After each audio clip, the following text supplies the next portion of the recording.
तो फिल्म की कहानी शुरू होती है अक्टूबर 1999 लंदन से, जहां पर कि जोया के बचपने को दिखाया जाता है, जो कि अपने पिता से बॉक्सिंग सीख रही थी। उसके पिता का नाम नजर है और वो भी एक ISIS का एजेंट है। जोया उनसे कहती है कि आप कैसे सोल्जर हैं, ना तो आप बॉर्डर पर लड़ते हैं और ना ही आपके पास कोई वर्दी है। तो नजर कहते हैं कि ना तो मैं बॉर्डर पर रहता हूँ और ना ही मेरे पास वर्दी है, इसके बावजूद मैं अपने देश की रक्षा करता हूँ और ऐसा एक दिन तुम भी करोगे। जिसके बाद नजर जो है जब वो अपने कॉलेज के लिए निकल रहे होते हैं, तभी अचानक से उनकी कार ब्लास्ट हो जाती है और उनकी यहीं पर मौत हो जाती है। जिसके बाद एंट्री होती है आतिश रहमान की। दरअसल में आतिश रहमान जो है वो नजर का स्टूडेंट है और उन्होंने ही उसे ट्रेन किया है। तो आतिश यहाँ पर जोया से कहता है कि आज के बाद मैं तुम्हारा ख्याल रखूंगा, मैं ही तुम्हारा परिवार हूँ और मैं ही तुम्हारा मेंटोर हूँ, और अब जैसा कि तुम्हारे पिता चाहते थे कि तुम ISIS में भर्ती हो, अब वैसा ही करेंगे। जिसके बाद कहानी प्रेजेंट में आ जाती है, जहाँ पर कि रॉ की चीफ मैथिली मेनन को दिखाया जाता है, जो कि टाइगर के पास कॉल करती है और उसे बताती है कि गोपी जो है वो तालिबानियों के ऊपर नजर रख रहा था, लेकिन तालिबानियों के हाथ अब वो पकड़ा गया है और अब वो उसे मार रहे हैं और टॉर्चर भी कर रहे हैं, और इससे पहले कि वो उसे मार दे, इससे पहले तुम उसे बचा लो। तो अब उसी जगह को दिखाया जाता है जहाँ पर कि गोपी को वो लोग बुरी तरह से मार रहे थे, और जब वो उसे मारने ही वाले थे कि सही समय पर टाइगर पहुंच जाता है और उन लोगों को मारना शुरू कर देता है और गोपी को सही सलामत यहाँ से बचा कर ले जा लेता है। वो उसकी बाइक पर बैठा हुआ था और लोग भी उसके पीछे पड़े हुए थे, लेकिन यहाँ पर टाइगर जो है वो उसे हेलीकॉप्टर में बिठा देता है और यहाँ से जाने को कह देता है। जब वो भी हेलीकॉप्टर की तरफ बढ़ रहा होता है, तभी अचानक से कुछ लोग आगे के रास्ते को ही उड़ा देते हैं, जिस वजह से टाइगर जो है वो वहीं से बाइक को जंप करा देता है और डायरेक्ट हेलीकॉप्टर के पास पहुंच जाता है, और वो भी अब बच गया था। अब आगे हम देखते हैं कि गोपी जो है वो अब मरने वाला था, लेकिन मरने से पहले वो टाइगर को कुछ राज बताता है। वो कहता है कि हम सब में से ही कोई ना कोई उनके साथ मिला हुआ है और वो सारी इन्फॉर्मेशन लीक कर रहा है, और वो हो भी सकता है या फिर हो भी सकती है। तो टाइगर का पूरा शक जोया पर जा रहा था, और इतना कहने के बाद गोपी यहाँ पर मारा जाता है। जिसके बाद हम देखते हैं ऑस्ट्रिया में, जहाँ पर कि टाइगर और उसकी फैमिली रहती है। उनका बेटा जूनियर भी यहीं पर रहता है, जिसकी तबीयत अक्सर खराब रहती है।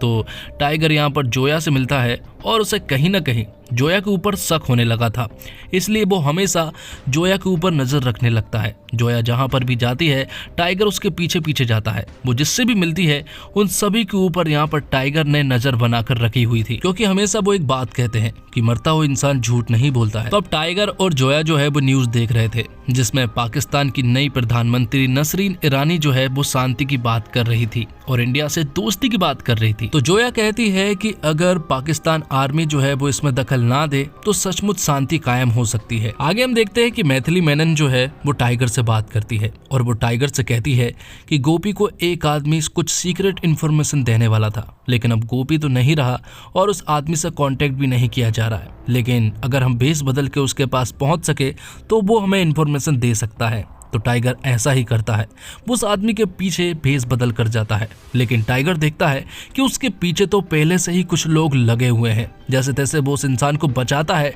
लेकिन तभी पीछे से बाइक से गन लिया हुआ एक आदमी आता है और वो उनके ऊपर फायरिंग करना शुरू कर देता है।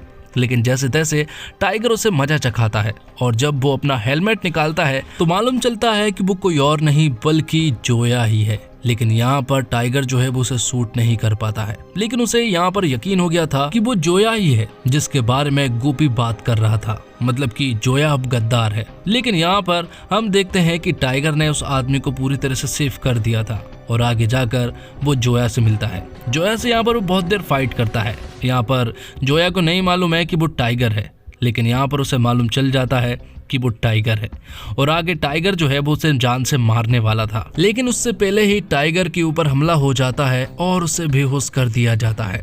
और जब टाइगर की आंख खुलती है तो वो अपने सामने आतिश रहमान और अपनी वाइफ जोया और अपने बेटे जूनियर को देख पाता है। तो आतिश रहमान को देखने के बाद टाइगर कहता है कि तू अभी जिंदा है, और इस बात से हमें मालूम चलता है कि दोनों पहले से ही एक दूसरे को जानते हैं। तो एक बार फिर से सीन फ्लैशबैक में पहुंच जाता है 12 साल पहले, मतलब 2011 में बियाना में, जहां पर कि भारत और पाकिस्तान के बीच में एक पीस समिट होने वाला था। दोनों ही देश जो है वो अब शांति की बातें करने वाले थे, लेकिन ये चीज आतिश रहमान होता हुआ नहीं देखना चाहता है, इसलिए वो जोया से कहता है कि हम हिंदुस्तान के चीफ को मार देंगे, जिससे कि ये पीस सबमिट हो ही नहीं पाएगा।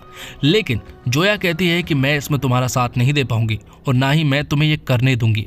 लेकिन यहाँ पर आतिश रहमान तो ये करने ही वाला था, इसलिए वो जोया को एक कमरे में बंद करवा देता है और ये काम अपनी वाइफ जो कि प्रेग्नेंट थी उससे करवाने को कहता है। लेकिन जोया जो है वो यहाँ पर किसी तरह से एक टेलीफोन से रॉ को कांटेक्ट कर देती है और ये सारी बातें उधर अविनाश राठौड़ मतलब कि टाइगर सुन लेता है।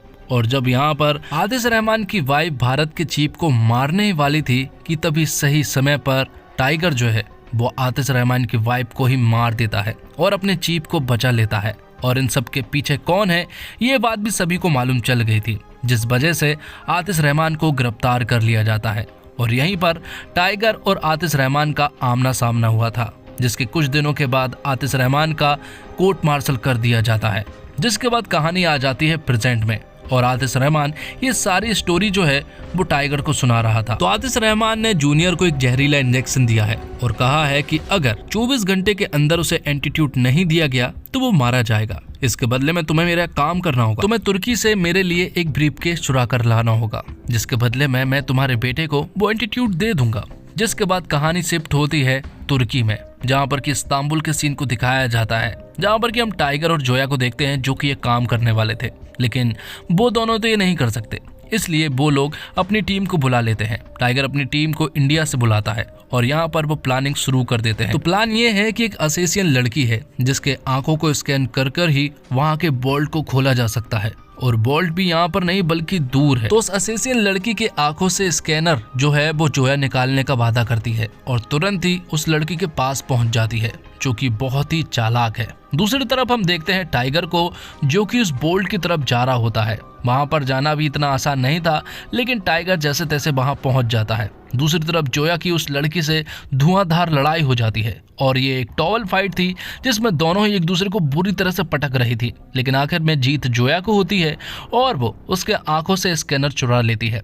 और यहाँ पर टाइगर ने उस बोल्ट के अंदर से ब्रीफकेस भी चुरा लिया था, जिसके बाद वो गोविंद के साथ उस ब्रीफकेस को लेकर निकल पड़ता है। लेकिन तभी हम देखते हैं कि यहाँ पर पुलिस वालों को इसकी खबर लग चुकी थी और वो लोग टाइगर और उसके दोस्त के पीछे पड़ चुके थे।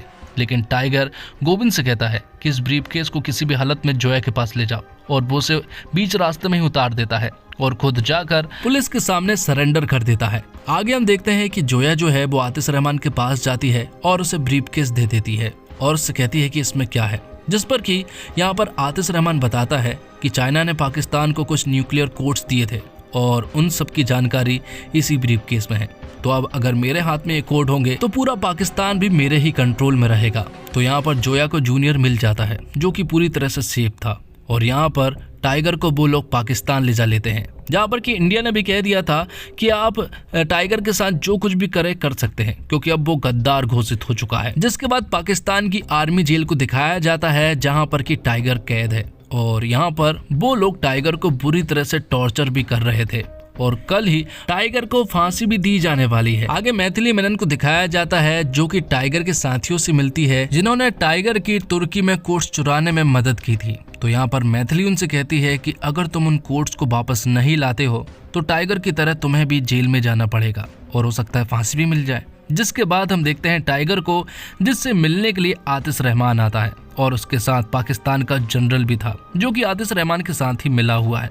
आतिश उसे कहता है कि पुलिस को मैंने ही कॉल किया था और मैंने ही तुम्हें फंसाया है क्योंकि तुमने मेरी वाइफ को मारा था, इसलिए मैं ये मौका कैसे छोड़ सकता हूँ। तो आगे हम देखते हैं कि रॉ के जो एजेंट है वो उन कोड्स को ढूंढने में लग जाते हैं, लेकिन तभी उनका सामना होता है ISIS के एजेंट से और वो भी इन कोड्स को ढूंढ रहे थे।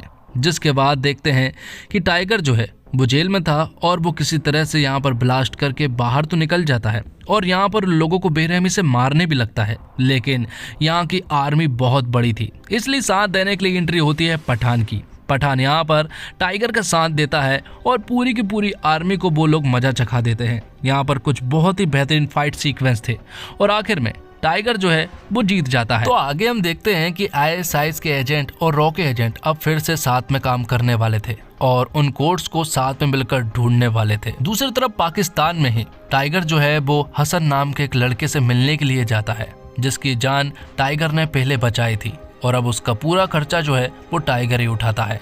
यहाँ पर वो जोया और उसकी पूरी टीम से वीडियो कॉल पर बात करता है और उनसे कहता है कि अब हमें पाकिस्तान की प्रधानमंत्री को बचाना है क्योंकि आतिश रहमान का प्लान उसे पता चल गया है। तो सभी लोग यहाँ पर आ जाते हैं, जिसके बाद वो प्लानिंग करते हैं। यहाँ पर टाइगर उन्हें बताता है कि 14 अगस्त को पाकिस्तान आजाद हुआ था और उसी दिन आतिश रहमान जो है वो प्रधानमंत्री को मारकर सत्ता हासिल करेगा और ये हम होता हुआ नहीं देख सकते और हम इसे रोकेंगे। तो टाइगर की पूरी टीम जो है वो भेष बदल कर सेफ के रूप में पीएम ऑफिस में घुस जाती है, जहां पर कि किसी को भी शक ना हो, इसलिए उन्होंने मास्क भी पहने थे और ज्यादा देर ना करते हुए वो डायरेक्ट प्रधानमंत्री से मिलने के लिए जाते हैं और उन्हें सब कुछ बताते हैं। लेकिन प्रधानमंत्री को उन पर शक हो रहा था और उनकी बातों पर यकीन भी नहीं हो रहा था, लेकिन टाइगर उन्हें किसी तरह से यकीन दिलवाता है और कहता है कि फौज यहाँ पर आती ही होगी और थोड़ी देर में ही यहाँ पर पाकिस्तान आर्मी आ जाती है। ये देखकर प्रधानमंत्री जो है वो अपने सीक्रेट कमरे में जाने लगती है, जहाँ पर कि जोया और उसके साथी उन्हें प्रोटेक्ट करने वाले थे। लेकिन आर्मी जो है वो अंदर घुस चुकी थी और वो सभी को मारने लगी थी। लेकिन जोया और उसके साथी जो है वो उन्हें बहुत बुरी तरह से मारते हैं और प्रधानमंत्री को प्रोटेक्ट करते हैं। और टाइगर भी अपना दूसरी तरफ काम कर रहा होता है।